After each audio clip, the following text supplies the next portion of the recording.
Fast move the sons of Mím, and fate catches fire. Loud blows Heimdall, the horn is aloft. In fear quake all who on the hel-roads are. Yggdrasil shakes and shivers on high. To the head of Mimir does Odin give heed. Welcome to episode 17 of the Vikings and Valkyries podcast.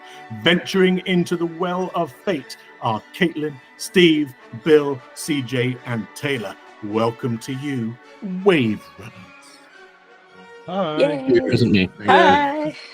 Now we have a new guest aboard the Valkyr today, Caitlin Felix, who has just published her new book, Rand's Daughters, which is hot off the press. Caitlin, welcome to you. How exciting is it to publish that debut? Thank you for having me. It's great to be here. I am very excited to have Rand's Daughters out. It took me almost 4 years to write. So it's nice to finally have it out in the world and in readers' hands. 4 years, that's craftsmanship. Well, I hope What? so. No, your first one always takes longer. My first one probably took 4 or 5 years because you just question yourself and wonder and go back and forth, and then you finally get an editor, and then the editor just goes, "This is crap, rewrite the whole thing." And so you kind of go through this whole process. And then that still happens. I mean, the latest one that I put out took me that one took longer, right? Oh, yeah. And then even then I gave it to the editor and he said, "This is crap, rewrite the whole thing." And so it took another 6 months to cobble it together so it would be passable and make the editor happy, because that's what's important in life, a happy editor. And this last one that I put in front of the editor, he sent back and said, "This is crap, try again." So I mean, here we are at the beginning. I think it's a feat of heroism to even finish a book in the first place, let alone have to 100%. rewrite it and rewrite it and rewrite it. So well done. In terms of your editor, friend of the podcast, Josh Gillingham was your editor, and you submitted one short story to his Or Thingy anthology, and then Rand's Daughter is the sequel. What's it been like working with Josh? Yes. Oh, he's great. He's an amazing editor and friend. Working with him is so easy and so fun, and he makes the whole process so much simpler than working on my own, I would say. Like, he was my partner throughout all of Rand's Daughters, actually, and I would say, yay, Josh. Very good. And everyone here would say yay, Josh, as well, but they threw him off a building when he came onto this. Look, there were... Well, gotta keep people humble. He had it coming. There were circumstances. There's a large black thing. How's the reception for Rand's Daughters? You've got some good buzz, some good reviews? Yes, I got some great reviews so far from Alex from the Spells and Spaceships blog, and Becky, who was also on the podcast. She's a good friend as well. She read it. She read an arc and adored it. She read it in, I think, 2 days, which shocked me. You know, you spend 4 years writing a book and then it takes 2 days to read, and you're like, well, okay, I call that a success.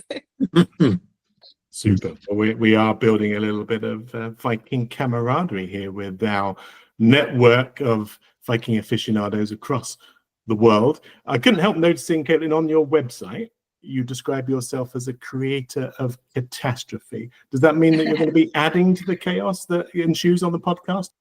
I certainly hope so. I wouldn't be doing my job if I didn't add to the chaos. Fantastic. Seeing it new and exciting ways for everything to go hopelessly wrong is one of the joys of tuning in. Today we are playing the first part of the Well of Fate adventure. And as usual, I'm going to ask you a question to earn an inspiration point. Bill's already started massaging his temples.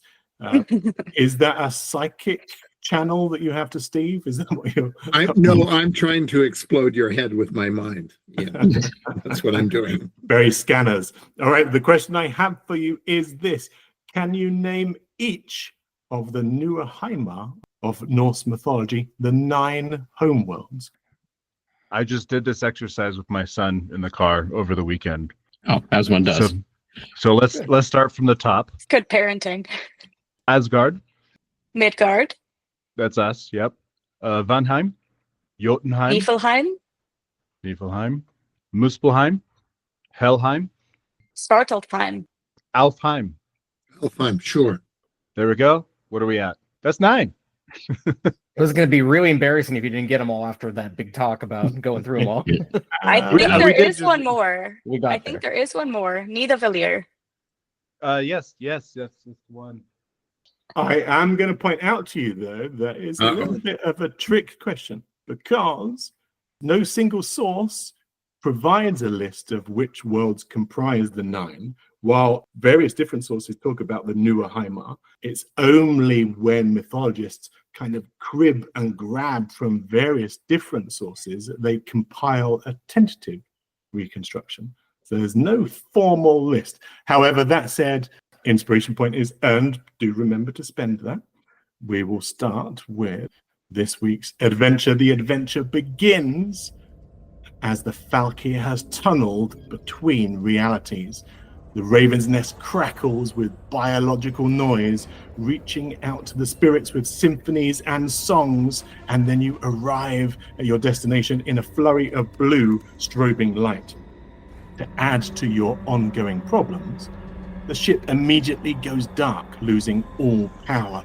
Out of the blackness, you hear a voice, the Orkneys, who yells, "You fools, what have you done?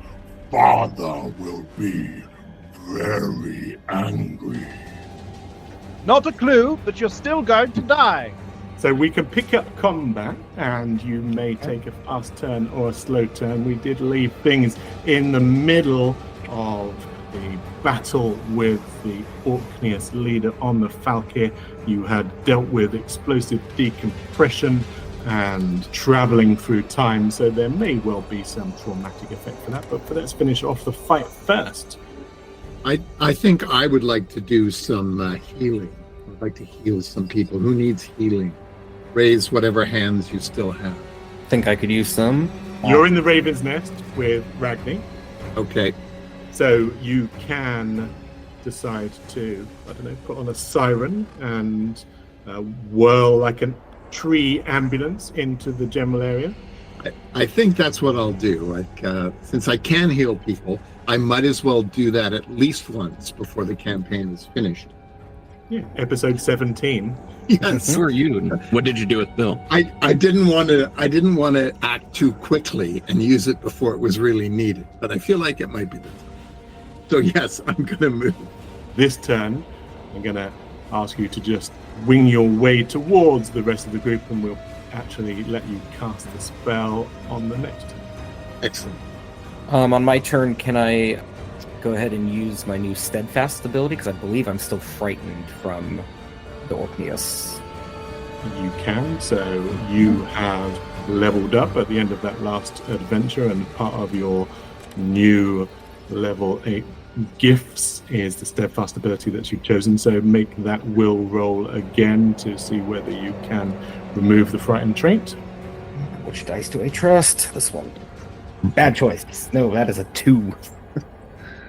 You are still afflicted by fear, but the microgravity has now been replaced with normal gravity, so you at least stop pirouetting in mid-air and plant yourself firmly on the floor of the room. Steve, you were last seen rapidly approaching a table that had stopped the leak of air out into the literally a leak of air out into the vacuum of space. The table had blocked that, and you would have been sucked towards it, but now again with the restoration of normal gravity, you would probably just fall heavy and leaden to your feet. Mm-hmm. Air's pretty convinced that if we've arrived somewhere, chances are things are going to get weird and worse. So I think his first thought is going to be to sort of fortify himself mentally against whatever happens next. So he's going to use the brand new ability, Mind Fortress, that he just got, in the hopes of not losing it immediately. I'm going to make fun of the creature. Mocking taunts. Because now that I see. Something more constructive, not just now boo-boo. now that I've leveled up, I have an extra perk where it gives me a wheel on my attack. So Gigi's going to look at it and point and say, "Are you rotten from the inside out, or is that just your personality?" That will be your triggered action, and Mocking Taunts has upgraded to Cutting Insults, and you also have layered on top of that as level 8 Flighting ability. So you will now be conducting rapid wars of insults with anyone that you confront.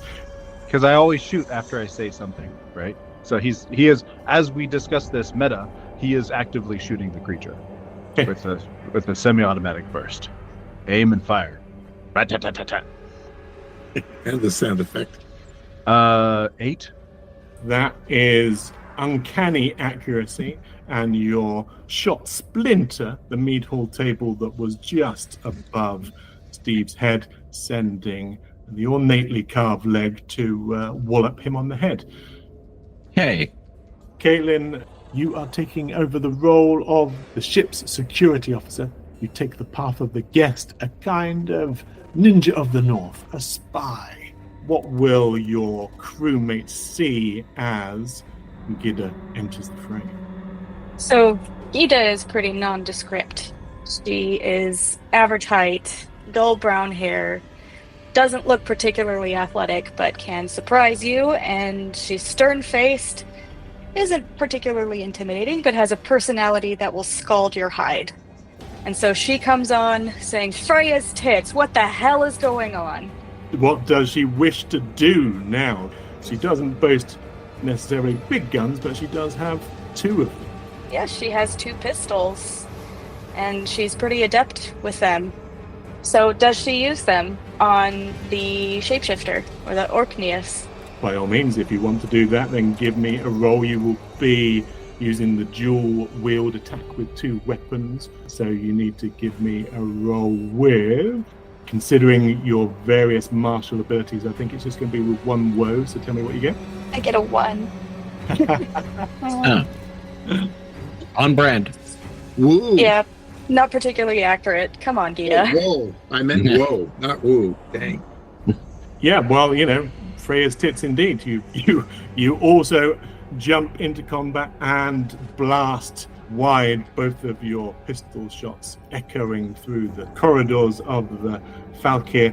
The Orkneys simply tosses back its head and laughs a full-throated and many-throated cry, and then it turns its attention on its chief tormentor, Gigi, and lashes out 13 damage as its claws and tentacles rip through your silken finery and leave you bloody and brutalized.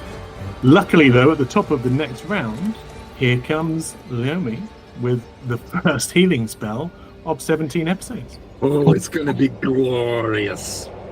What one are you going for, Bears? Well, that's the thing. I've been staring at them trying to decide. And who takes the most damage? Is it is it Captain or is it Gigi? I mean, there's so many choices. Gigi took 6 damage from an explosion to his eyebrows as the dragon gun went off last episode, and then that last damage may well take him above Cole took, I think, 16 damage from 17. The Red Helm.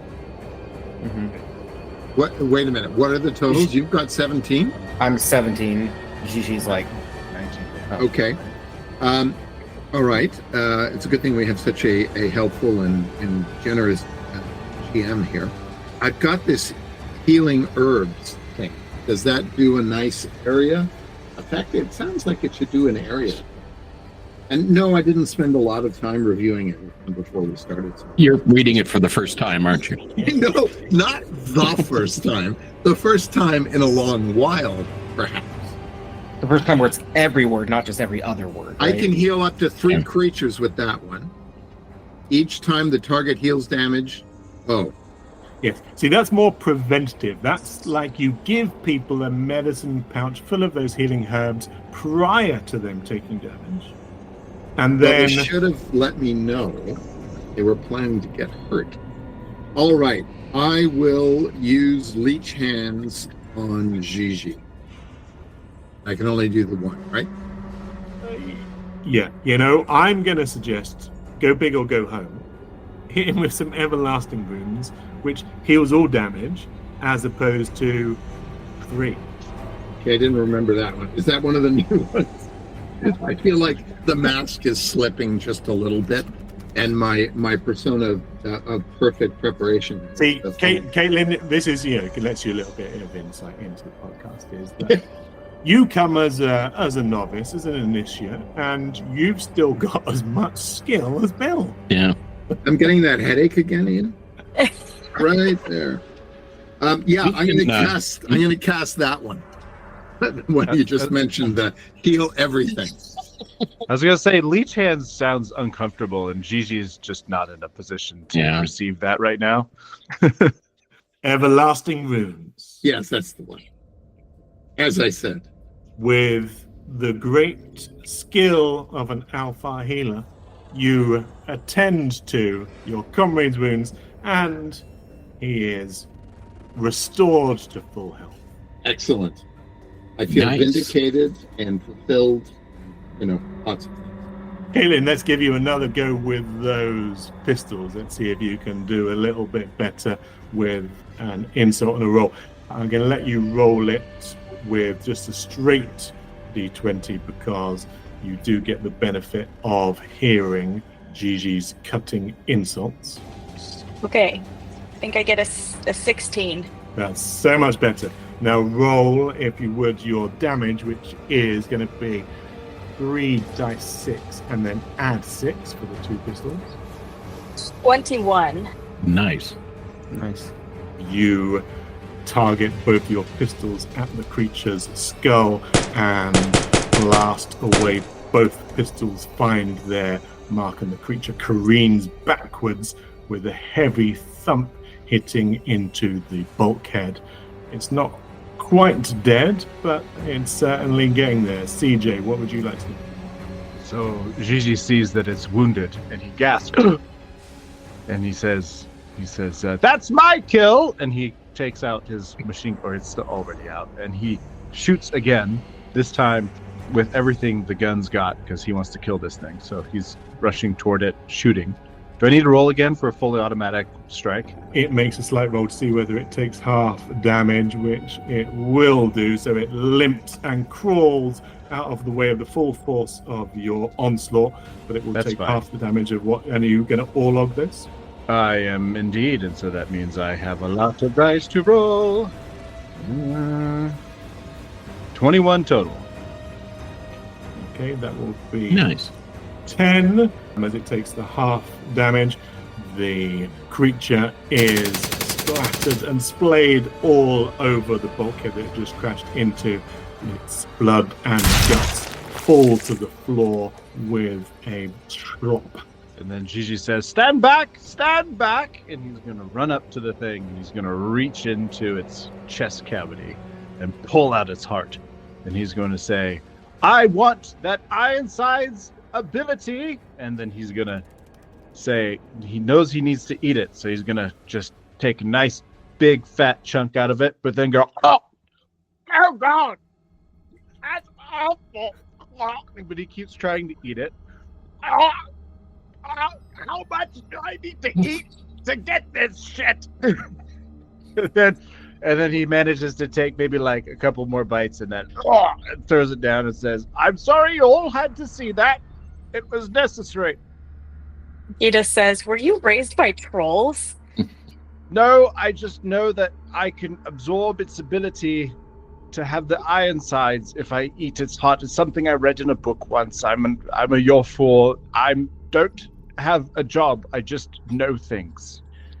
For Norse myth fans out there, it was in fact Loki who ate a witch's heart. He ate the thought stone of Vorva that had been roasted on a lindenwood fire, and that enabled him to sire the various monsters that he did. But in CJ's case, perhaps he won't sprout a wolf and a serpent, but he has imbued himself with the Ironsides ability, which will become useful when he's attacked by his foes. The enemy, the long-feared nemesis who has haunted your tracks for the past few episodes, has been summarily executed, has been dispensed with, and you can bask in the glory of your victory.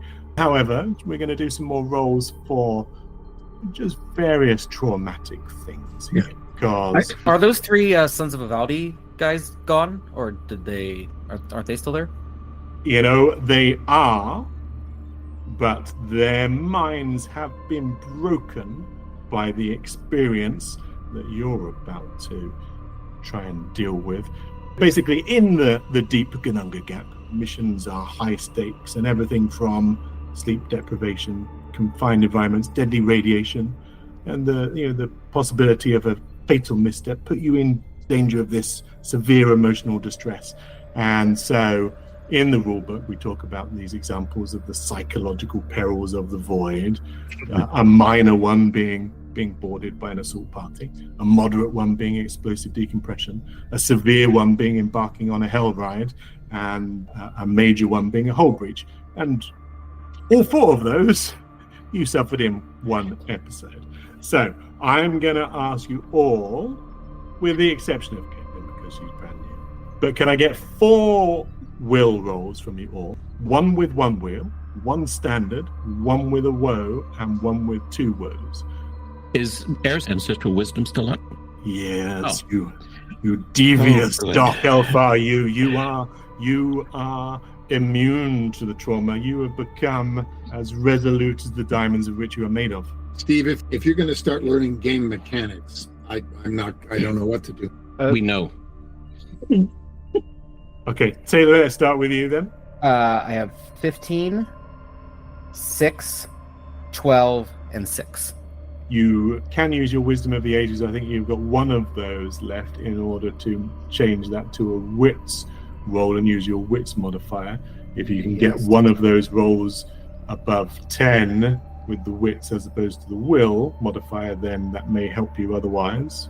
That makes it an 11. Mm-hmm. Taylor, if you wouldn't mind adding 2 trauma to your total. Perfect. Well, I have Wisdom of the Ages as well, right? So we may need to make use of that. The one with no woes or wheels was a 9. The 1 woe was a 15. 2 woes was a 10. And the one with 1 wheel was a 7. Okay. There's a weird inverse correlation going on.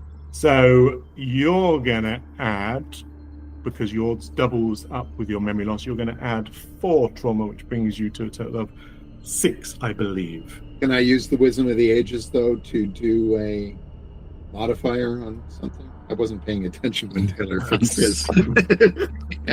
I wasn't paying attention. End of sentence. Yeah. What was the close? Who said that? Who said that? I had a 15 and a 10, and then I had a 9. The original roll was a 9 with no wheels or woes. Fine. Then you can make that one into a success. So you're only taking 2 trauma. So your trauma total is now 4. Yep. That actually agrees with the number I have. That's amazing. Yes, that's because I looked at your character sheet earlier. Good thinking. Yeah. Technical question. Yeah. Since Gigi cannot be frightened, You can still gain trauma. I've told you, Taylor, I too. have some players like him, right? I have him. Yeah. And Ian has me. So it is a full circle. The simple fact is that you, whilst you can gain the trauma, you don't then gain the frightened condition on top of it. okay. So my rolls were the lowest was 12. That was my first one.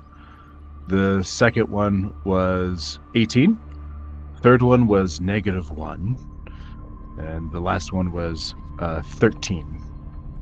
Okay, so not the end of the world, considering you embarked on a hell ride. You're just going to add 1 trauma to your total, which is relatively low anyway, considering you took a couple of nervous ticks. Ragni, however, has suffered immense anxiety as your pilot. She now suffers from headaches, cramps, and amnesia. She is fatigued and will need to go to the sick bay for some time. She may well recover. I'll be rolling a die 6 at the end of every hour to see whether she recovers. She is in no fit state to fly the ship.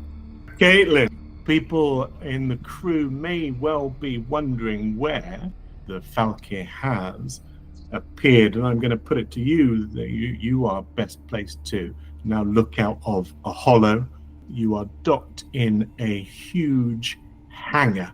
You are no longer in the gap, but you are in some kind of structure. Now, the walls themselves look almost like a nest of spiders. They twitch with energy and excitement. They are clearly part of a living, breathing vessel as well, very similar to the Falcon. You, looking outside, have been to this location before. You recognize that you are at a place called Mímisbrunnr. So Gita looks out and turns to the others. Her face is unreadable. And she says, I recognize this place, but it's impossible. What are we doing here? Mímisbrunnr's top secret. This planet and this ring are impossible. They were both totally destroyed 5 years ago. How can this be? Oh, good. We're in danger. I will leave it to you as to how to proceed from here. You can peer over Gita's shoulder and come to the same conclusion yourself. Mímisbrunnr is a colossal orbital station built on a mind-boggling scale. It acts as a ring around the planet below, stretching over the horizon and beyond. Are we aware at this point that we've gone back in time, or did we just roll for that trauma and then now we still need to figure out that we're back in time?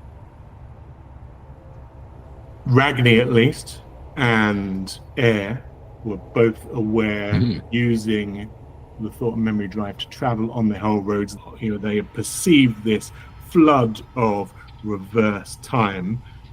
There's also the very simple notion that you are on an orbital station that was destroyed very, very publicly, very visibly during the Swordfall, which was a catastrophe for the whole empire. This place was, as Caitlin said, a secret facility. It was the cross between Pearl Harbor and Area 51. All of the great minds were involved in the war effort here. The Skull themselves, a mysterious order of astrophysicists and inventors, were locked in here, and they were contributing to the war effort with their magnificent inventions, one of which was the thought and memory drive, which they then empowered the fleet with. Can Cole look through either that window or one of another ones to see if I can spot Sertologi? Sertologi would be the dense star, right? red star, the host star that sits at the heart of this planetary system. You can't see it from your vantage point within the Falcon, but you could certainly enter into the hangar beyond and see whether you could spy it outside of the orbital station. Yeah, I'd love to try that. That'll be a kind of confirming fact. Air's cynicism is keeping him safe at the moment. He'd roll his eyes if he could, but he can't. And he's just, well, this is typical. Can someone find out what day it is? It's going to be soon, isn't it? Is there a way to find out the current date and time?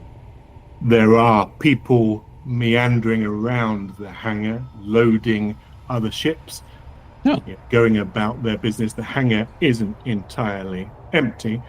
Just by way of explaining what Cole is looking for here, the orbital ring sits above the jewel world of Niflheim-Muspelheim. It was granted 2 titles, plucked from ancient tales, partly because one side is sun-scorched and the other is completely dark. It's tidally locked, and this orbital ring fortress that's tethered to the world below is built all around this planet. Is the ring kind of like on the dividing line between hot and cold, essentially, so it's somewhat neutral and somewhat stable?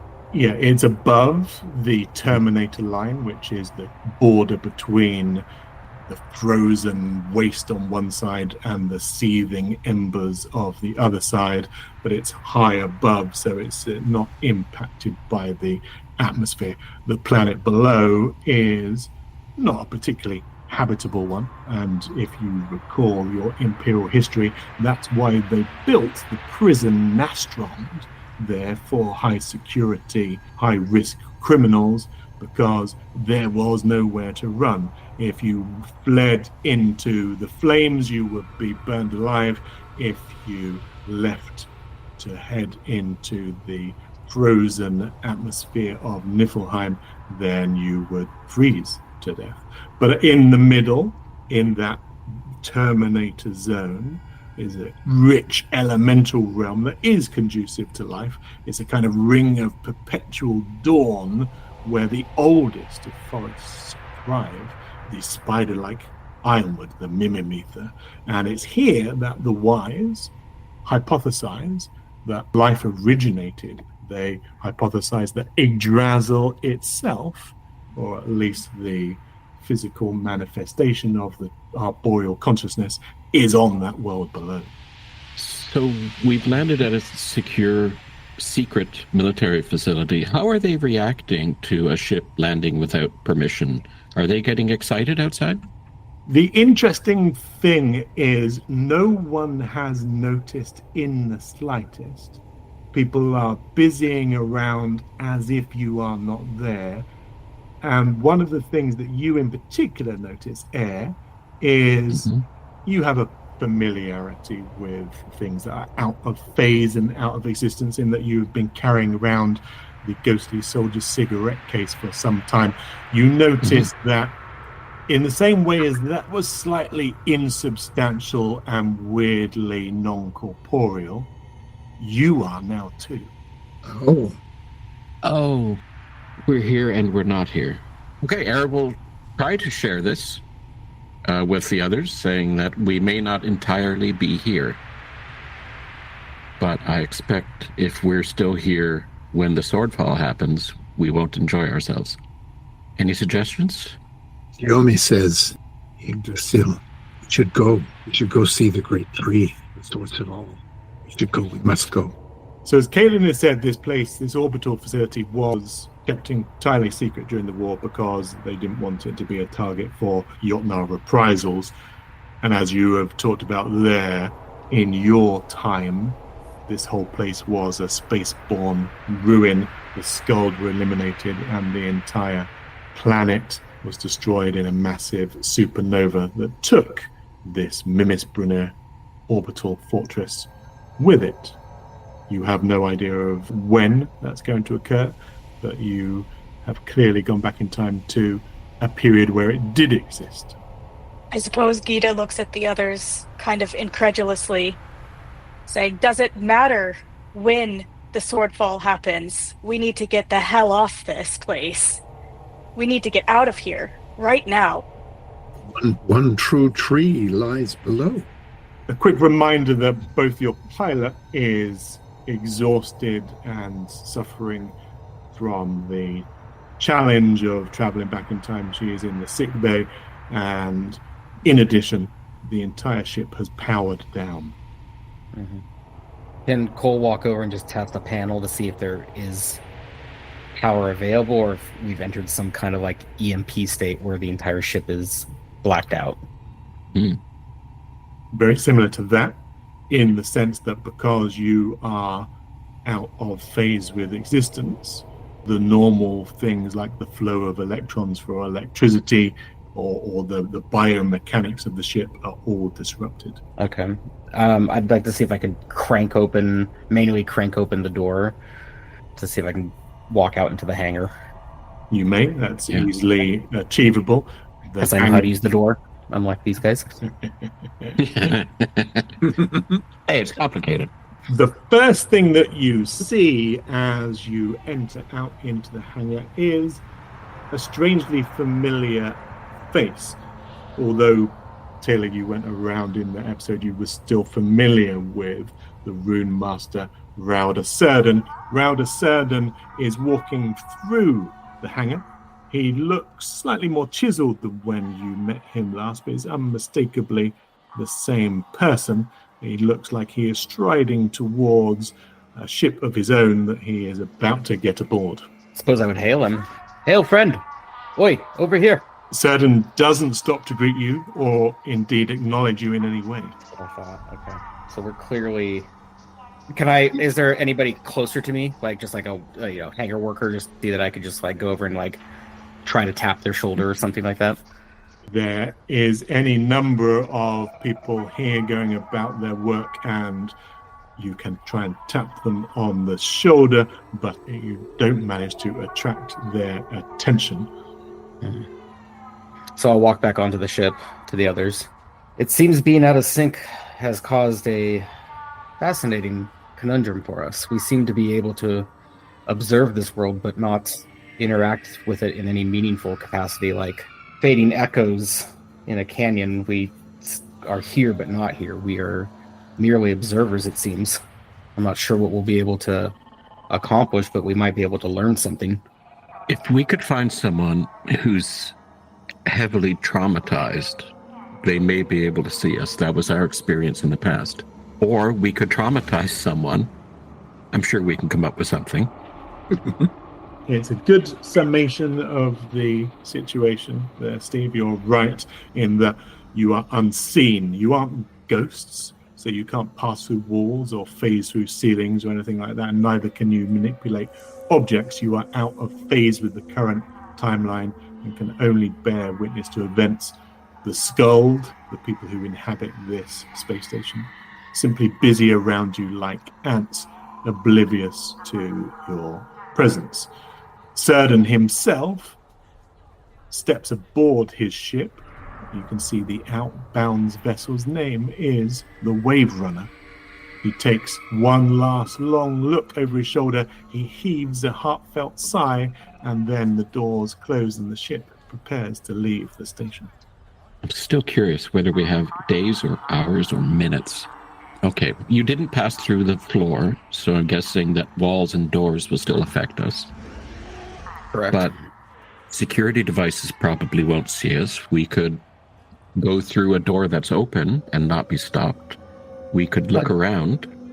Just for clarification, when I tapped that NPC, was I able to feel them and they just didn't react, or was it like it wasn't like I passed through their shoulder or anything like that, right? there was something solid. Correct. You aren't ghosts. You can't manipulate objects, and you couldn't have hauled him and thrown him over. But there was a resistance. There was a sponginess to him. There was a physical presence there. As a reminder, this station was built around Mim. Mim, the Rememberer, the great supercomputer that was at the heart of the Empire and all of its calculations that had been built for the purposes of defeating the Jotun in the cataclysmic world-spanning war, was housed at Mímisbrunnr. I think we should go interact with the computer. Yeah, would it If we see can. us? It might be, because it's very quantum and multi-reality and all that sort of thing. So Yeah. maybe a laugh. We could And if it traumatize doesn't- it. Yeah, if it doesn't go well, Gigi Yeah. can machine gun it. If the rumors of its capabilities are true, then it already knows we're here. Oh, very good. You could also eat a piece of it. Oh. I would love to. I think at this point, Gita rolls her eyes and strides forward and says, I'm an expert at computers. If we're all done just conversing around here, I'm going to go find this computer and talk to it. And she strides off. I want to see this. I like this man. We don't even have to encourage it to get in front of us. You glance into the hangar beyond. Above the hangar, Caitlin, is an observation lounge, and you see very clearly as you stride forward, leading the way, that a group of Varangians, their chests decorated with an array of medals, almost as shiny as Gigi's polar star, march into the observation lounge and immediately stand to attention. You are witness to some kind of military inspection. They aren't in your way, but you can investigate further, or you can just ignore them and try and find your way through the labyrinthine station to the supercomputer's coding chambers. Leomi is following the bold one at a bit of a discreet distance. I'm curious who the big shot is. I think Gita has the stalker ability, and it's a triggered action to hide. Is that the right move? I think Gita is contemplating. We're basically invisible as not being on the same plane right now, so I don't think we trigger any detection. She wouldn't be seen anyway. I believe so. I think Gita might just stand to the side and observe this inspection to see what she can learn. Joining this group of military heroes with their medallion chests are a group of cowled men, each of whom is babbling animatedly at a well-dressed young woman. She is wearing an ornate headdress that rivals Air's. She drips with a kind of regal bearing. If anyone wants to make me a wits challenge roll, you may recognize this character from the pictures of her that are placed in most civic institutions around the Empire. Sure, what the... Oops. I did this. Look! 21. That and that. 24. Has to always do better. How did we all roll so well? We wait. I'm the one that doesn't matter as much, right? Yeah, it's because no one's going to die. Yeah, there's no consequences. Out loud. So we all recognize the Empress.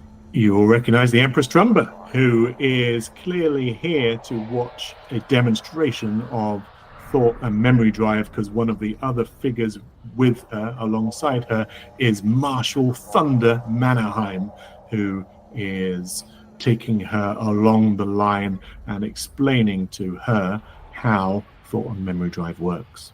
If the Varangians are veterans, as well as the Marshal you mentioned, wouldn't they be more likely to be carrying some trauma and thus a little more likely to see us? Or is Air extrapolating too much? It's a reasonable hypothesis, but what tends to happen in the high-ranking groups of the military is that they take various drugs in order to deal with their potential problems. There's a whole bunch of correctional therapy and drugs that keep the Norse warrior in line. Yes, alcohol. So they have healers. Tremendous in helping with PTSD or shell shock. Mm-hmm. There's an IV of mead. Yeah. In the case of the Empire, it's a little bit more grotesque, especially as regards the skull.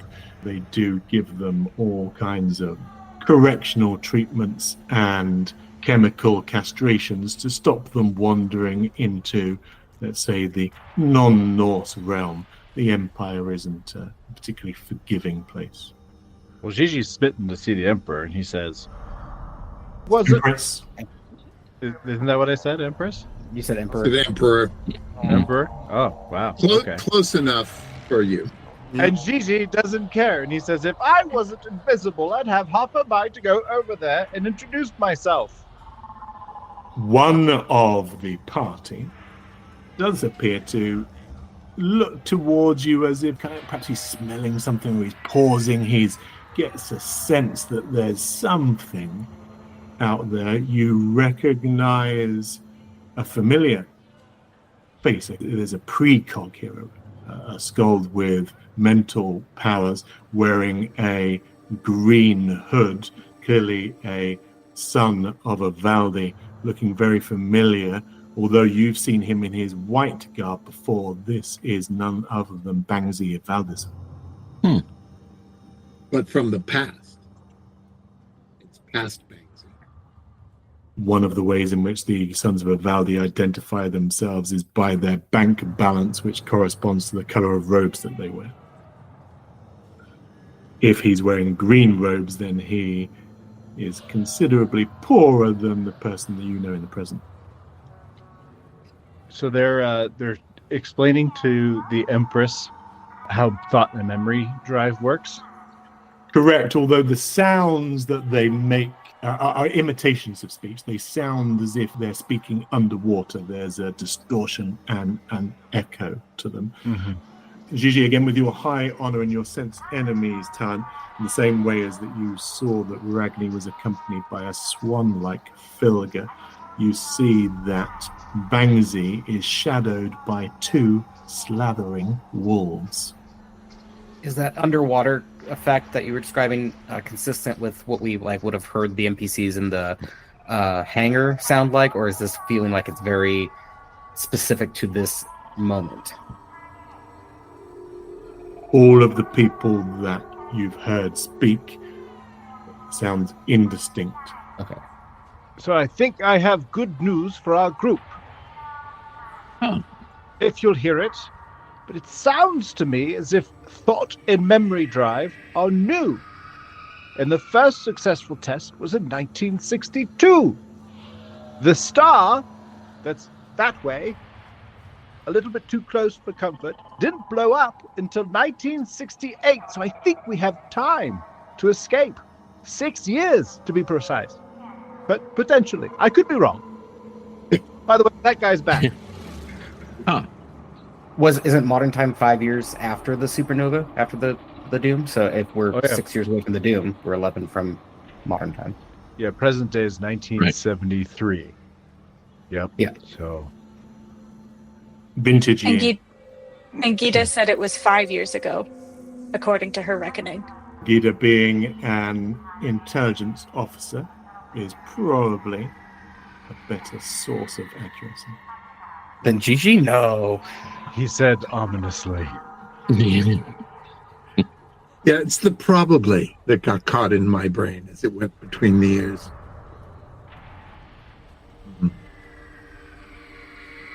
I doubt we have that much time. For one thing, I don't know if the living among you can eat the food that's out of phase.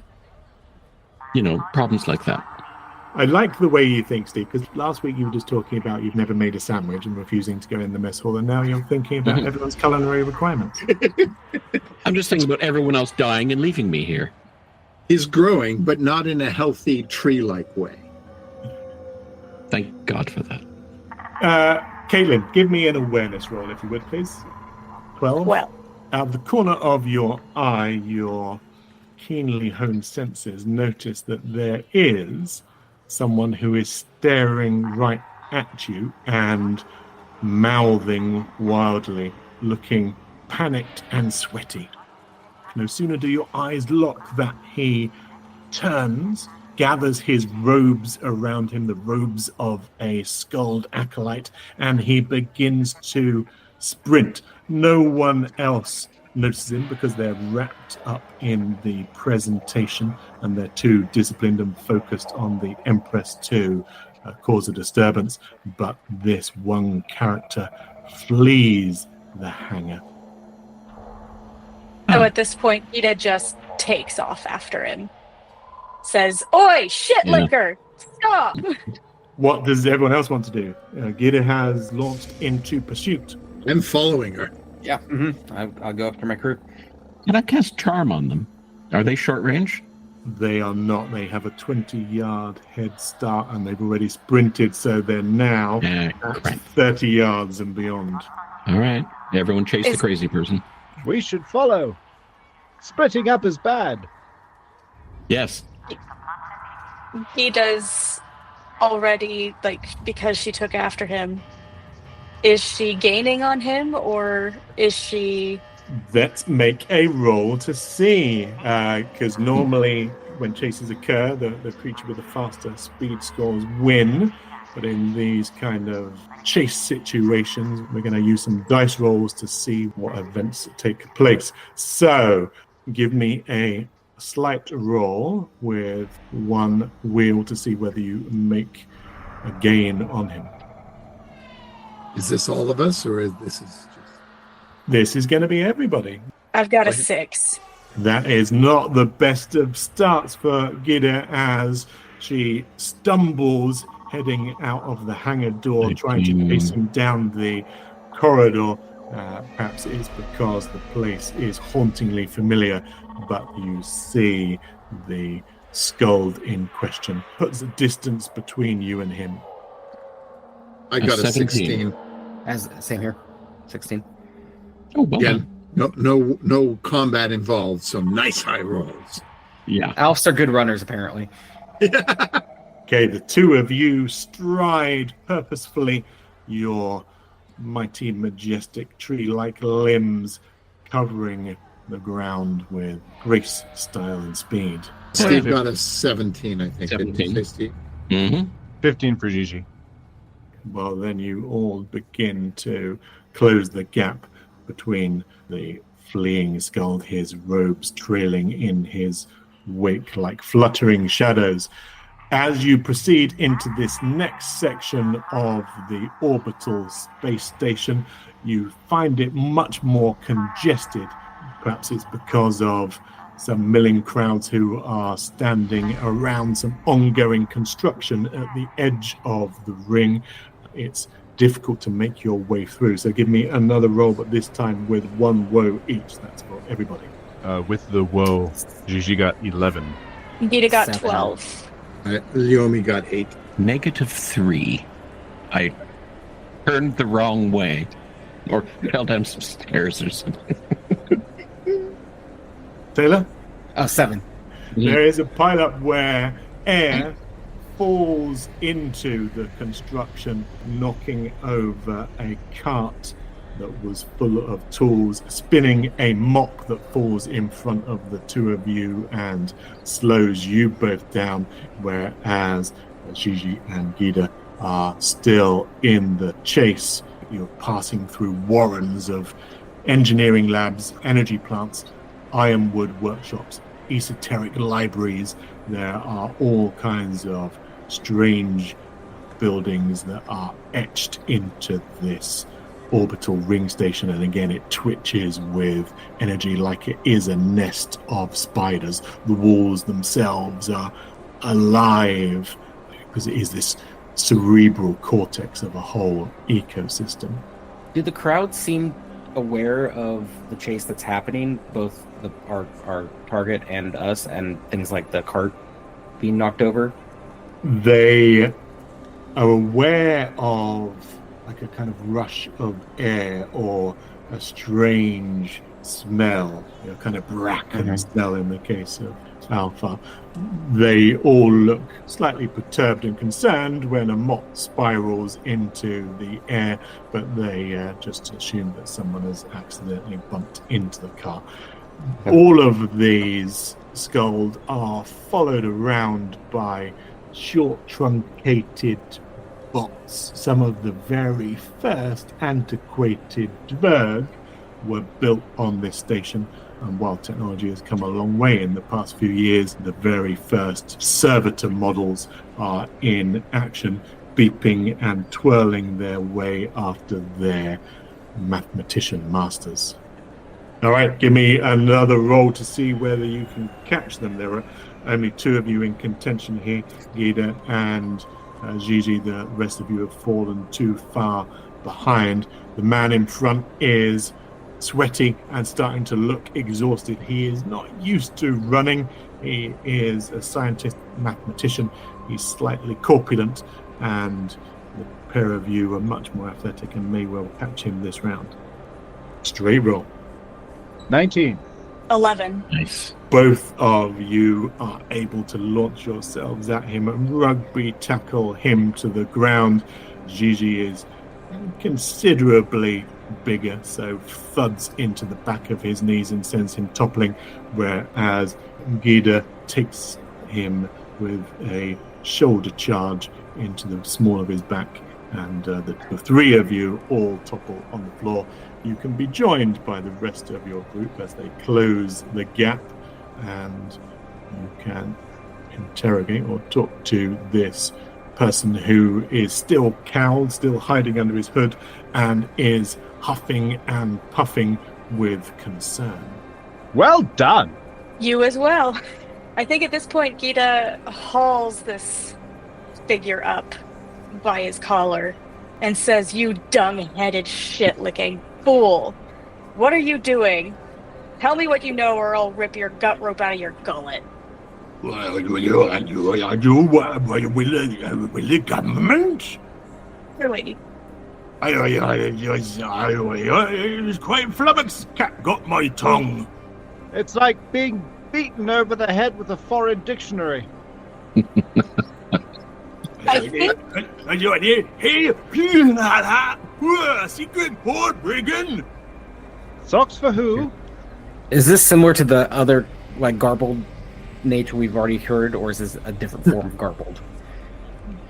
He's kind of rambling, making these incoherent bubbling noises.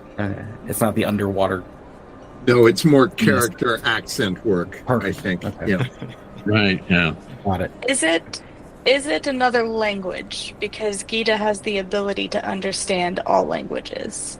Nice. Very good. Nice, yeah. It's merely incoherent rambling, but in the Nor tongue. What's clear to you, Caitlin, is that this man is not playing with a full deck of cards.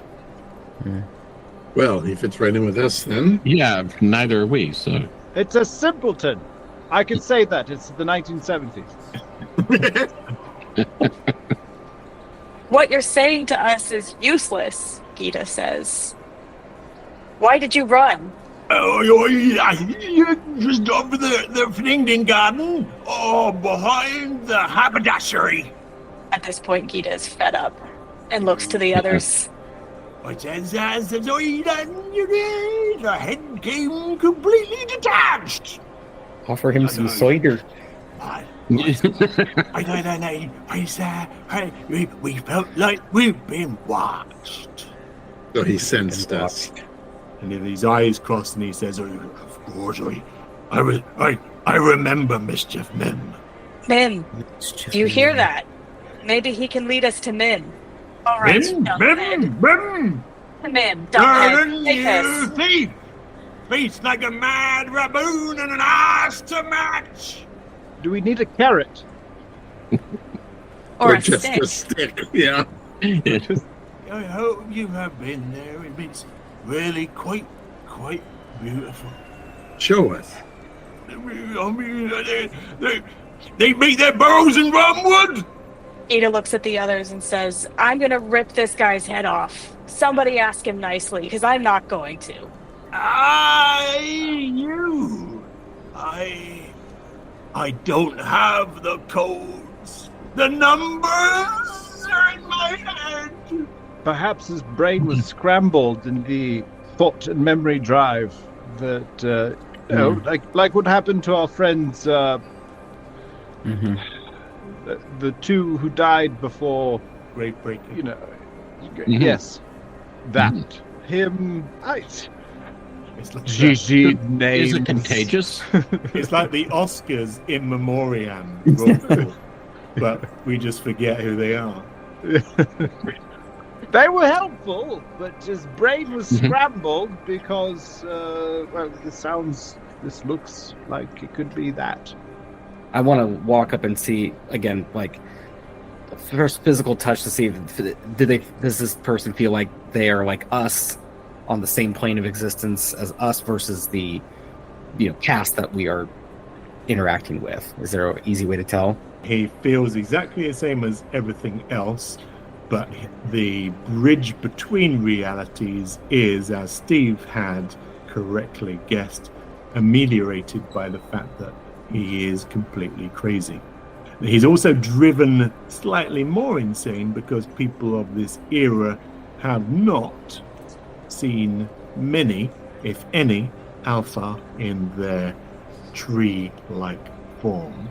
The scream that came about as part of the Swordfall was where the alpha erupted in general, with the possible exception of King Cole, who's been around a little bit longer. But the alpha are not a common or garden sight. So he's the Area 51 tinfoil hat guy in his universe right now, seeing us, but they can't see us. Yeah. Yeah. But see, does no one else think it's strange a simpleton would have been in the audience of the Empress? He must be important in some fashion. Perhaps he's her long-lost brother who's a simpleton. They had to hide him for royal reasons, like they did in England at one time. Behind an iron mask. Gita sighs heavily and she looks around and she says, "Can anybody charm him? Would that help him speak sense?" Wait, It would change his disposition. I don't know if it would change his vocabulary, but I can try. I didn't hear anything. I'm afraid I was taking my medication. He seems quite friendly already. I haven't introduced myself. Hello, good sir. I am Griotka the Magnificent. My friends call me Gigi for short. Are you with Mastari Bokfell? I cannot give you the codes. We are not with... well, wait. I learned from Perhaps Ghostbusters. we are. If they ask if you're a god, say yes. Yes, we are with him. Then are you Nastron prison complex? They've infiltrated it. They have. Who has infiltrated it? Full of crazy. They're all crazy. Are they people like us or people like them? And I point to like the...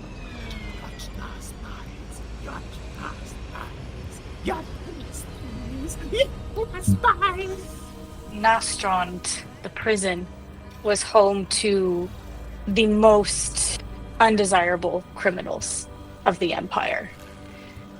And Orkneas, if I remember correctly. I am very concerned.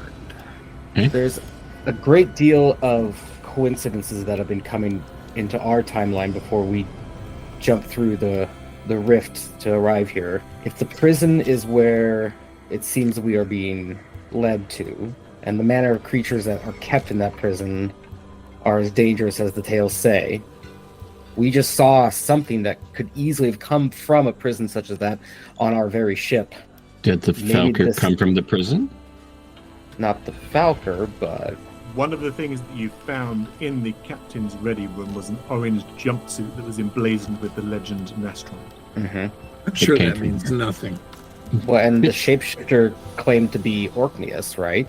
Mm-hmm. And the shapeshifter had burnt his prison file. Uh-huh. Well, I think the answers we seek might be in the prison below. Prison. Whatever caused this rift and sent these relics and characters of the past into our present timeline are likely down there. Wait a minute. If the ship is from the past, why is it phased like us? Because it's already here somewhere. Because it's already here. It's a copy, essentially. It's a redundant copy of itself at this point. But if so it it's phased. came from here to our time and we stole it and brought it back, shouldn't it be normal? No, but maybe it's still here. No, there's two of them here. Yeah.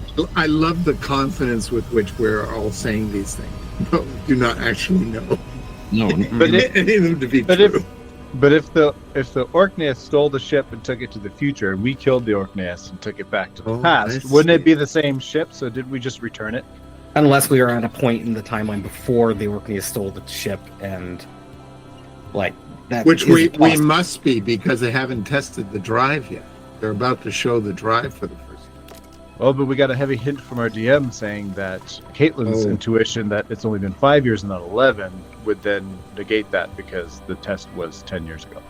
So to sum up, in total, we know nothing. Par for the course. You have effectively summarized the plot to Back to the Future several times. Yes, Yeah. yes. did the prisoners become Orkneas? Or were they already Orkneas? That seems like So the Big Orkneas that we fought, if they had come from the past, wouldn't they have been phased like we're phased now? So then technically wouldn't they be not from the past, but they somehow got a hold of the ship between the time it was presumed destroyed and then the time we met them, and then we went to the past to go find them before they're created? unless our two ships theory in the past is correct. This is why In you all which got case- trauma. I think Case- all of our answers might be answered if we find Mim. Which one of us is Biff? That's what I want to know. Gigi. Yeah, Yeah. that sounds right. Yeah. Yeah. Caitlin, how did you want to go about finding Mim amidst this labyrinth of transit shuttles on the Ring Fortress? It really is a world-spanning facility. It's not necessarily going to be easy to find your way through the top secret tunnels to wherever the supercomputer that's the heart of Imperial thought is going to reside. I still maintain that we should charm our erstwhile prisoner to see if he might be willing to give up some of his nonsensical secrets, because he reacted when we repeated to him, Mim. Okay. So maybe if we ask him very nicely. Air will attempt to charm him. We'll attempt to cast Evil Eye on him. Are you going to do anything to make it more potent? Yeah. Well, okay, so I've got Deep-Minded running, and I've got Ancestral. I've got like 3 buffs running at the moment here. I think I get 2 wheel as it is.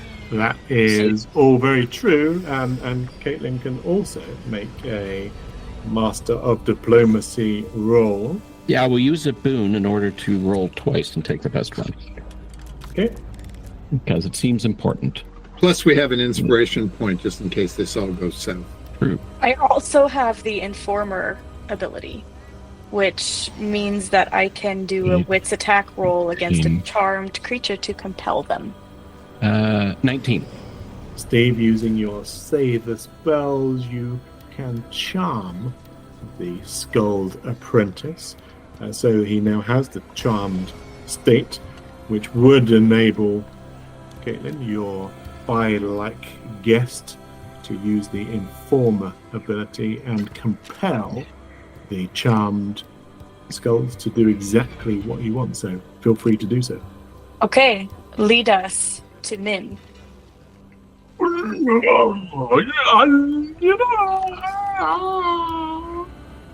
But he does begin to skip the light fandango and lead you onto a shuttle and beckon you in. He bows flamboyantly as if he is awestruck by your serene majesty. Is the shuttle called Galileo? It's not. It's a simple transit shuttle which you can jump on. He will take you 2 station stops, and then he will urge you to get out with a flourish of his hands and a little dance. Gita finds this very irritating. Now, this transit shuttle has led you to a data well. Most of the Skuld, even its programmers, interface with MIM through visors and rarely visit this area. So this whole section is abandoned. The apprentice, his name is Jan, since you asked him. He falls prostrate on the floor and begins to genuflect, begins to humble himself and scrape across the floor. He doesn't want to go any further, and he looks like he is almost paralyzed by awe and fear. What do we do with this dung liquor? Gita asks the others. Leave him here. He'll still be here when we get back, right? He has brought you to an area that brings to mind a stark art gallery. The space is open, expansive, minimalist in design, yet at the same time a marvel of technology and engineering. The walls are sleek, matte ironwood, with 9 chambers illuminated by a diffused, eerie blue light.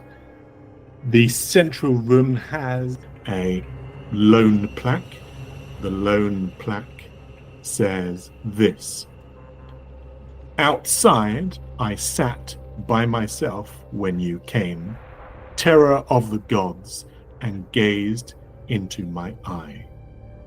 So that is the sole solitary sentence inscribed on this plaque. As you look at each of the other rooms that ring this central room, each of them has a single gold etched rune, and next to the rune is a similar poem or clue or verse. It's up to you to deduce how to unlock whatever riddle this is. There is no sign of a computer in this data well. Air will go to the first room and sit by himself and look at the plaque or rune on the wall and contemplate. So the first room in sequence has the Is rune on the side, which is similar to our Latin letter I, and the poem underneath the plaque in that otherwise empty room says this: ice is bark of rivers and roof of the wave and destruction of the doomed. Okay. Maybe someone try one of the other rooms? Yeah, Cole will go up to the second door. Less a door, more Or kind sorry, of yeah. adjoining chambers, but the second has a rune that is similar to our letter B. It is the Biarkan rune, and the inscription next to it says, leafy twig and little tree and fresh young shrub. So there are 9 rooms surrounding a central chamber. Was that right? Correct. So Gita goes into the central chamber and looks around. Can she see into all of the 9 other chambers? You can. Oh. Okay. He studies the floor. Perhaps there are markings or gaps in the floor to indicate that something might rise from below. Again, it's this sheer ironwood. It has the feel of marble, so there are kind of ripples and indentations in it, but there is nothing mechanical here, nothing that's going to necessarily rise up. These surfaces are sheer and feels like a bank vault. I guess we better get the rest of the poems. Mm-hmm. Okay, well, the third is almost an X, but it is the R rune, A-R, and the poem to the side of it says, boon to men and good summer and thriving crops. Excuse me, sir. No one told me there was going to be a test. I'm going to remind you of a couple of things that you have in your arsenal. There are a range of spells that you have to summon spirits to ask yes/no questions. There are seers in the ear, and Caitlin has Udal Right, which will enable her to ask a yes/no question as well. You're not yet sure what to ask. Yes. Well, these seem like they're describing biomes. Yeah, that's what I was thinking too. Oh wait, nine rooms. Nine worlds, Yeah, 9 okay. rooms. Yeah, Yeah. there it is, yeah. There's ice, there's trees, there's maybe sun or rain. I wasn't quite sure what number 3 was saying. All right, let's get the next poem. Following round, then, you have the Sol rune, which looks a bit like a lightning bolt, and the poem is, shield of the clouds and shining ray and destroyer of ice. I'll just continue and read them all to you. You have something that looks a bit like an asterisk that comes with the poem cold rain and shower of sleet and sickness of serpents. It's the Haggle rune. There is the Bay rune, which looks a bit like an F to the modern I, with the poem source of discord amongst kinsmen and fire of the sea and path of the serpent. There is the Thurs rune, which is kind of a semicircle shape. The poem is torture of women and cliff dweller and husband of a giantess. The Trident, which is the Matha rune, says the light of man and augmentation of the earth and adorner of ships. And then the last room has the rune, the Os rune, and a poem, Aged Gauta and Prince of Asgard and Lord of Valhalla. Well, I think it's pretty obvious, but I don't want to give it away to the rest. Oh, okay, thanks. Those of you listening at home, I am pulling out my hair. I do have a question, but I don't know if I want to use my Udal right on that. The question I want to ask is if we need to use a combination or if it's only one rune to access Meme.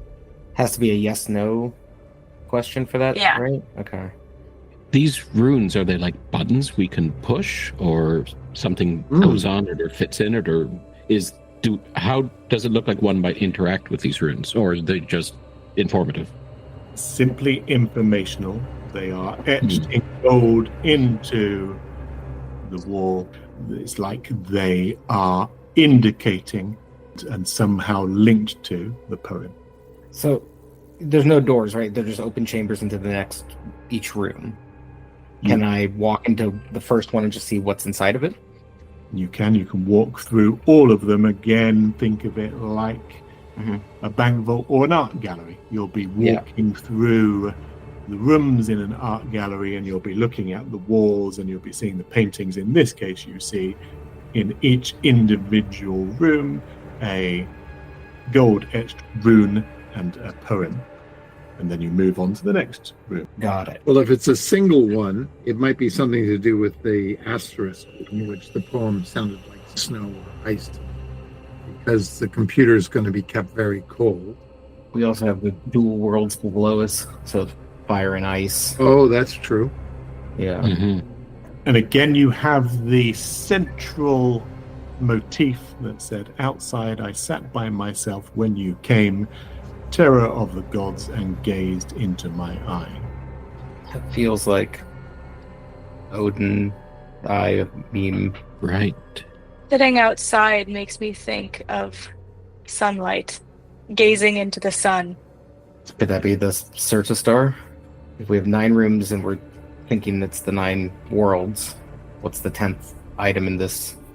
It's either Yggdrasil or it's the star. So if I'm not mistaken, the 2 worlds, or the planet below, split into 2, and then the association is Muspelheim on one side, the fire, Niflheim on the other, the a cold, ice, everything, and then the star is called Surtur. Which is Surt is the ruler of Muspelheim. But isn't it the star of the whole system? That's correct. It is the star of the whole system. Don't get yourself twisted up in the nomenclature of this particular system. The Skald have actually got 8 exoplanets under their control, and they just kind of had to force fit mythology around them, and so Muspelheim and Niflheim kind of got mixed together because it is the primordial soup, the birthing place of... Right, because as well as the hot and the cold, it has the strip of growth, of life. Correct.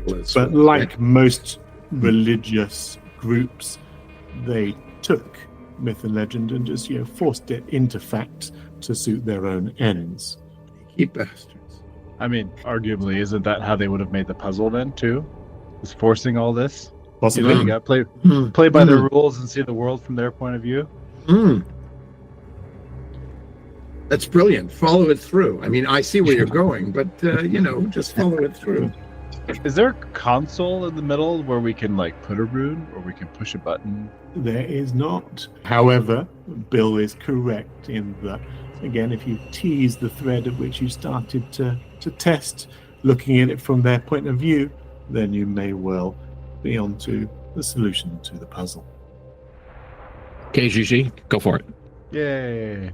It's feeling like who's on first. I really wanted to say, but I don't even know what I'm talking about. Could a person sit in the middle facing one of, the chosen rune? Is that how it might work? That would be a yes/no question. Yeah, of course. It would be.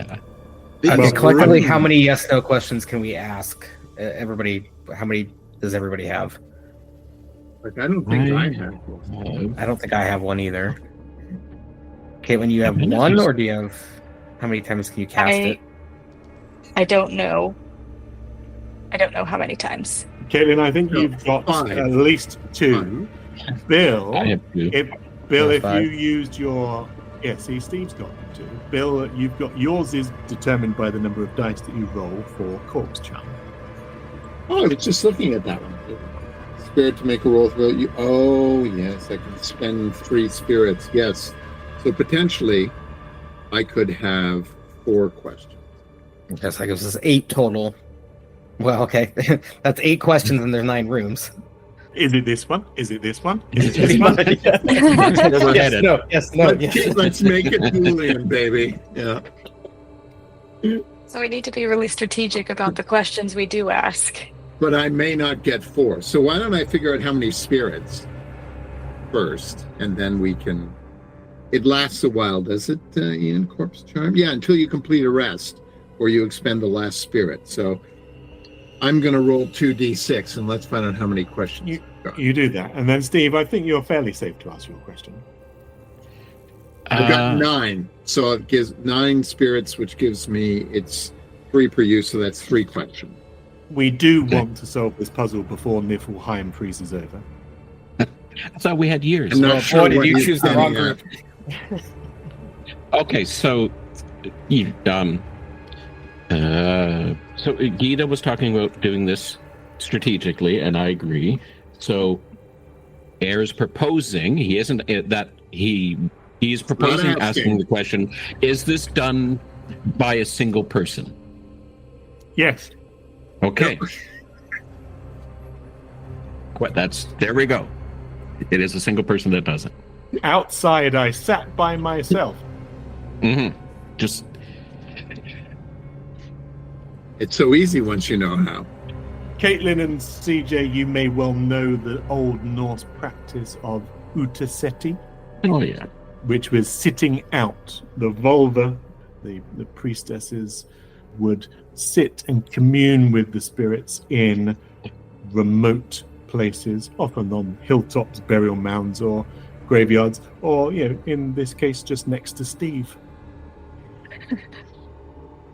Fair. I'm sensing that we've been tipped off that the rules of this puzzle are on the first poem. It feels like there was a gentle, aggressive hint, in fact. Yeah. Gigi has an idea. Go for it. Save us. He's going to walk out of the room, To Bold. just out into the hallway that we came through. Just walk right out to where the doorway is, okay. and then he's going to search the walls for something that might look like an eye, or something that some kind of button, or just something. Okay, you can do that for a few rounds, but ultimately your search is fruitless. Well, Could outside be referencing the outer chamber that the 9 are attached to? That's what and one person, so we should have one person try and do it, I guess. Okay, what other questions can we ask and make us look more like we know what we're doing?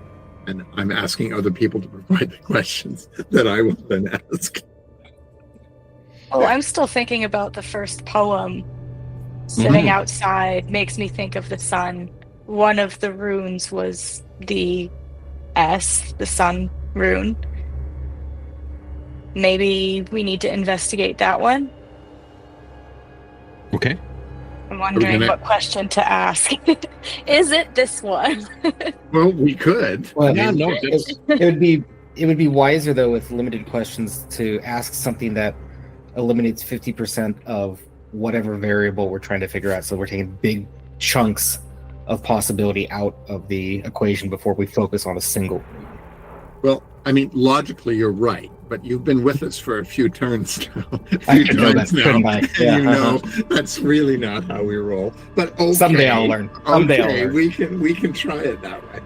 But what do we ask? I'm trying to think, but God, We could ask hard. if it's a room with a fire motif, and then if it's a yes, then we just focus on the ones with the fire motif. If it's a no, then we focus on the ones with an ice motif. And there's your And 50% of the rooms. Are they all split evenly though into Or just- ice and fire? Is it we this want side of the room? Because there was at least one that felt like Yeah, trees is it- and a actually, shrub. The second one was better. Is it the left side or the right side of the room? It's the left side of the room. Yes, no. that is Yeah. pretty good. But Yeah. an odd number of rooms. There should be one dead center then. Yes. Remind me to never go to an escape room with you lot. Let me give you a little. My opening monologue mentioned a particular deity and his friend.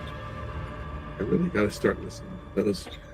I'll read it to you again. Fast Please. move the sons of Mim, and fate catches fire. Loud blows Heimdall, the horn is aloft. In fear quake all those who on the hel-roads are. Yggdrasil shakes and shivers on high. To the head of Mimir does Odin give heed. Heimdall, Odin. Well, then, if we're thinking of Odin and an eye, where did he lose an eye? Mimir's well. Where's Mhm. Mimir's well? At the base of Yggdrasil. Where we are, maybe this is in a way. No, it's in one of the. I think it's in Niflheim, because it gets at the base of the tree. That's Nidhogg is there too, the serpent that gnaws at the roots of the tree. So you would have Mimir's well would be somewhere down that. So Niflheim. Niflheim's got to be, if we want to go that way. It's just one of you is going to have to repeat this in your character's voice because Gigi is not capable of this kind of extrapolation. While we're talking about the kind of extrapolation that Gigi is capable of, what have you got round your neck? Gigi. It's none of your business. Yes, that none of our business piece. That's the freaking thing. You big lump. That's going to be the answer. So Gigi's standing outside, and he has the key to this whole thing. Brilliant. Isn't Min What a power! this- That's the most on-brand thing ever. Yeah. Gigi has a thing we're not supposed to know about, but is a piece of the robot that was destroyed early on that he's hiding and is actually a piece of the computer. This is happen to be the eye of the computer. No, could be its tongue. Ew. Well, It's a computer chip called the God's tongue. Yeah. But we don't know what to do with it anyway. Does it have any kind of marking on it, CJ? Yes. It has a rune. It has a rune. It does. I remember Ed's character had a rune on its tongue. Is this where we beat Gigi to death? No, I mean, you're welcome to try.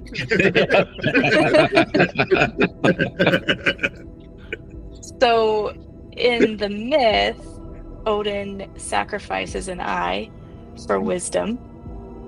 So, if we want to speak to Mim, what do we need to sacrifice? It's usually one of our Gigi guests. sacrificed Gigi.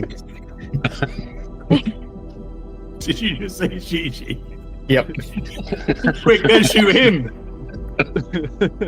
He's the eye of our group. He's always saying I. Yeah. Yep, you can't spell Gigi without I. So another way of saying you are wise is that you have the sight. So if Odin was wise, he wanted to see, so he sacrificed his eye. So if we want to speak to Mim, what do we need to sacrifice? A tongue. So how do we role play this? Because Gigi's too stupid to figure this out. So he's gonna walk back into the room. He's wearing a necklace with the God's tongue on it. I mean, you can all see it. with the os rune on it. With the os rune on it, yes. Which of the rooms had Os? Did any of them have the Os rune? The one that was linked to the poem Aged Gaute and Prince of Asgard and Lord of Valhalla, Oh yes, number 9. Odin. who would also be known as the Terror of the Gods. So Gigi's gonna walk up to that rune and say, I could swear I have I've seen seen this that before." somewhere.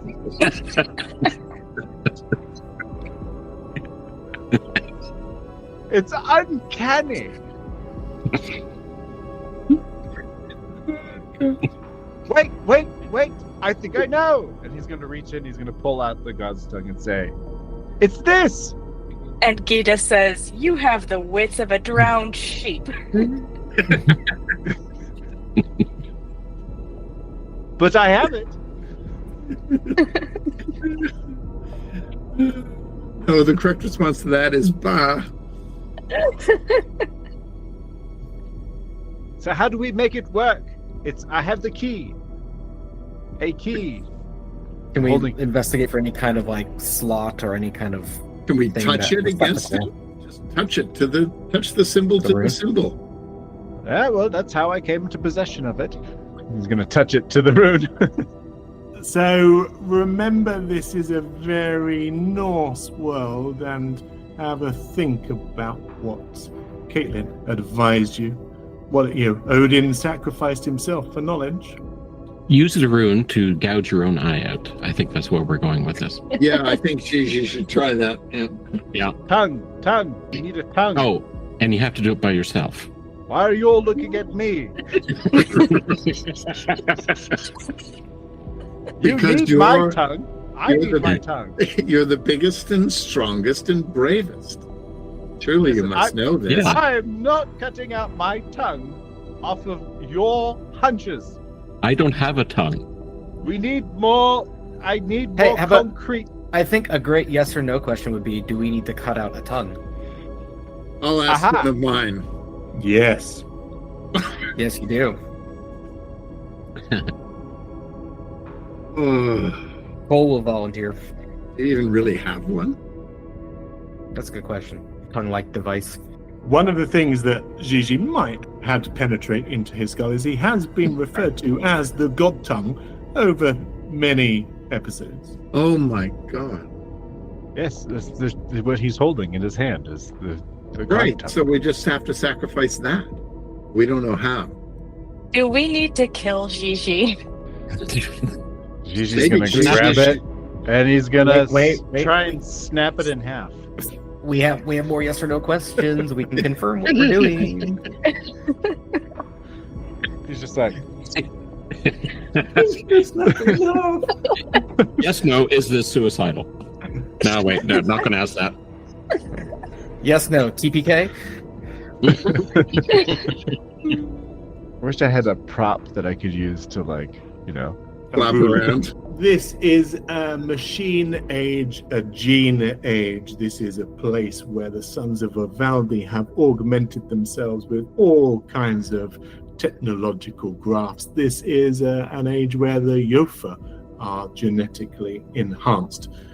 The fact that this tongue that you have is potentially a piece of Mim, as was identified by Alma in a previous episode, doesn't mean that you wouldn't be able to graft it onto yourself. Especially if you had someone who was adept in the healing arts. So I Who could would that easily, be? I could easily graft it onto someone. What does that mean exactly? Grafted onto like Like a Get tree it to branch grow on right into your flesh. It means applying a local anesthetic. You carefully sever your own tongue. A gruesome but necessary process that you might meet with your usual steely resolve as a giant's bane. And then this perfectly engineered robotic counterpart will be inserted, attached to your nerves and blood supply, and then you will be able to speak with the tongue of the gods. It is a magnificent tongue, Gigi. Think about it that way. Does it have to go there? Can we attach it to his forehead or something? But I wanted to do. Odin sacrificed his eye. Heimdall sacrificed his hearing. honor +9. Gigi's going for it. All right. I will cut out my own tongue. Well, we'll put some anesthetic on so that it's not. We don't want you to hurt unnecessarily or bleed exceedingly. I need none of it. Honor compels me. I will feel the pain. And who's grafting it into my mouth? I'll place it into your mouth once you've removed the other one and encourage its growth. All right, Gigi's gonna kind of. It still tastes like octopus.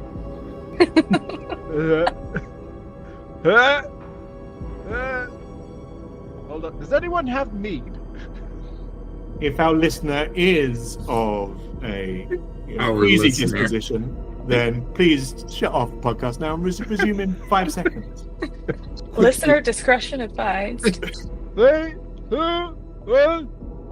Ah! Leomi quickly places the god's tongue in his mouth at the location where he's removed his own tongue. Right way around. Right way around, yes. I was tempted, but no. The ironwood muscle attaches itself quickly to your robust and heroic jawline, and at first you stumble over your words, which is a stark contrast to your usual eloquence, but soon it is flapping around your cheeks quickly and freely, and you do feel that you have the eloquence of Kvasir. He's speaking in tongues. At that moment, the edifice around you, the wall, becomes transparent, and you are face to face with a huge head. There's no other way to describe it. It is 3 times the size of Gigi. It encompasses the entire wall. It is clearly a digital construct, perhaps like the head in The Wizard of Oz, but the tongue has enabled you to speak to the supercomputer Mim directly. Standing with the Os rune on your tongue in the correct room has opened the ability for you to interface with this computer. Unfortunately, it's for you and for you alone to be able to converse with it. Anyone else is going to have to relay messages through you. This should be fun. Okay, we solved the puzzle. Now what do we want to ask the big computer? Who created the rift? I'm going to suggest that it introduces itself when you introduce to it too, because this is, after all, sentience that is multi-dimensional and able to peer across all of time and space, and just jumping straight in with a 4-word question is probably a bit rude. Yes, my manners. I'm Griotgarth the Magnificent. My friends call me Gigi for short. You may call me Gigi. Greetings, Jarl of Lade, whose kinsmen claim descent from the divine lineage of Saming, son of Odin. Greetings, Einar the thrice fallen, slain by Zev, Noyan of the Holy Martial Emperor. Greetings, Ragnvald the wise counselor, slain by Ubbi in East Gotland. Greetings, Colhen, who was mighty when the Romans ruled, whose liegemen and lustrous rings lie in Mirkwood. And greetings, Gida the grim, bloody-haired daughter of Ran. Ask your questions, Black Swans. You are no doubt curious why I brought you here, but be quick, as I will be destroyed in 71 hours and 32 minutes. So much 71 for- hours. That takes care of my first question. Yeah, I knew it wasn't 5 years. How many questions may we ask? As many as we'd like in 71 hours? Am I to understand that correctly? That is correct. The cause of the destruction is being birthed in the prison complex on the planet below. I summoned you here to witness the treason and to take your Rockstula, or in the common parlance of today, your judgment seats. Oh, Gigi looks back at everyone and says, "Ooh, we were summoned." Not just summoned, but invited. How do you imagine that you received the God Tongue? Admittedly, I have been compromised by an unknown entity. My vision is occluded. Gita looks somewhat panicked.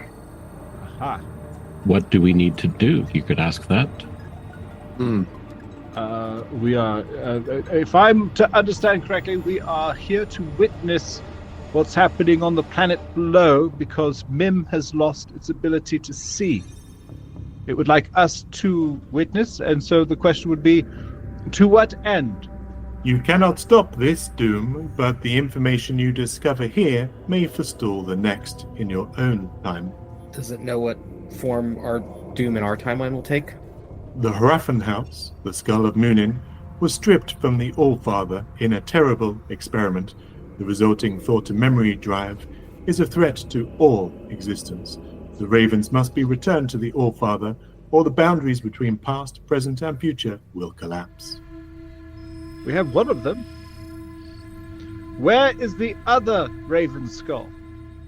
The other Raven skull is with the Sons of Ivaldi in your own time in Sokvabeka. Socks for who? I control all of the station's power. I shall return control of your ship to you when I am satisfied that you have proof of the treachery and you will bring the perpetrators to justice. Do we need to go to the planet? Is that what it's asking us to do? We need to go down to it?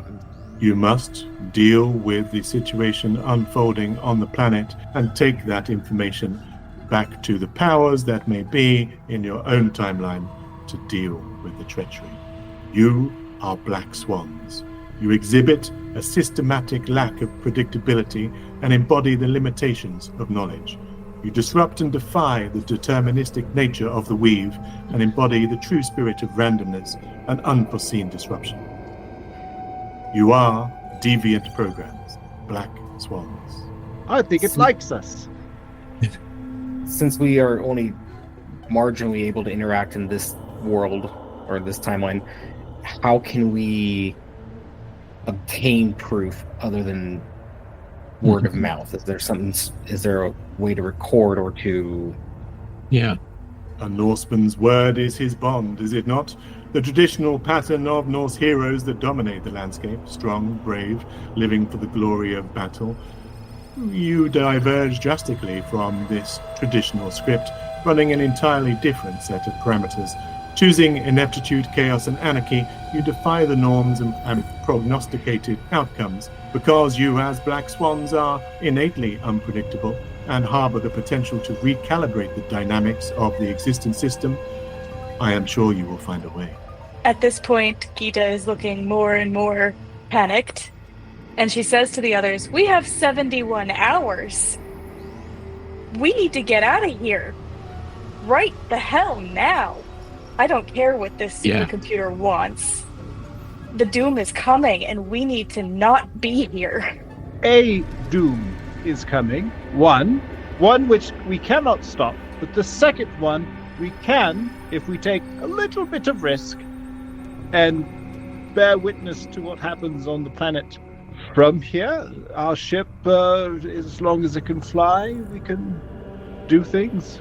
The other men will believe Gigi. They always seem to believe him, whatever he said. Mm-hmm. There is a reason why I delivered unto you the land deed that gives you ownership of the archipelago.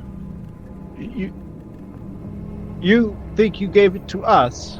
I believe I had to inflatulate someone and blow him up to get that deed. That was my deed. All right. Indeed, Jarl of Lade, that is correct. However, was it not the beneficence of Mim that delivered unto you the flares of your salvation? It always comes down to flares. Always the flares. Did it say that the computer controls when we can leave? It did. Mm-hmm. Yeah. So we have, if we want to leave right now, we have to play its game right now. I think you've been playing its game all along. Okay. It certainly seems to think so. Yeah, but our incompetence is our strength. We've learned that, and that's reassuring. Our black swanedness. Oh, that, yeah. Gita says, "Fuck this. Gigi, can you ask the computer if I can leave? I don't want to be part of this black swan nonsense." Can she leave by herself? Give her a small vessel.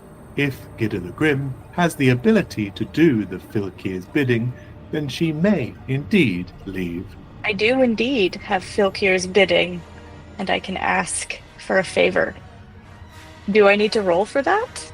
No, it's one of your traits. You can ask the GM at any time for something that, for example, a escape shuttle, access to funds, anything like that. Once per adventure, you as a guest can use that ability to extricate yourself from situation. If that's what you choose to do now, then you can leave the black goslings and let them go about their business. Before I do that, I want to say to the others, don't be fools or raven bait. You should leave. I'm not dying today. None of you need to die either. But if you won't come with me, then I'm getting out of here. What did she mean, don't be fools? I find this man confusing.